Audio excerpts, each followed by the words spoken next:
Why is it that chefs are starting to really not only kind of try and tackle these issues within their kitchen, but also kind of educate people around them about it? Why is that becoming so important?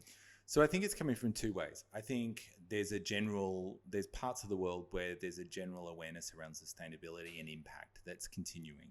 So that's happening in places like the UK, where all of a sudden public campaigns around plastic and things like that are putting huge pressure on business. Sure. So if you want to run a business, you have to bring about those changes. So it's a kind of regulatory framework or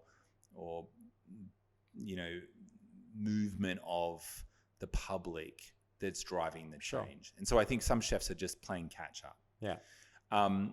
But then I think there's also this new generation of chefs, and some of them are older and some of them are younger, that are really going back to acknowledge the crafts that contribute to their craft. Mm-hmm. So ingredients, the importance of provenance, and how ingredients are grown and sourced, and the flavor profiles that come from that, and the biodiversity and the importance of localization and how things are grown. And as the world's shifting, as climate's shifting, as water access is shifting, all these kind of issues, I think chefs are having to fight harder to ensure that they have access to that pantry or that larder. I mean, if you see, I had one chef explain to me that the chef's job is to protect the world's pantry or the world's larder.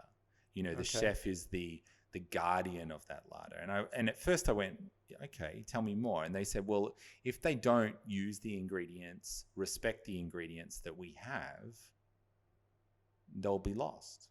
They won't be grown, they won't be cultivated, they won't be protected, and they won't exist. We see lots of ingredients disappearing.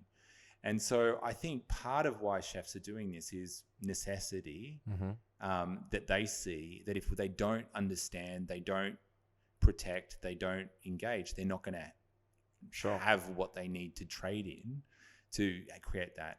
But I also think it's a passion as well, where they're really keen to learn more and be, lots of chefs they're involved in wanting to learn. It's a learning space. They want to learn about new flavors, tastes. They're very inquisitive. They research.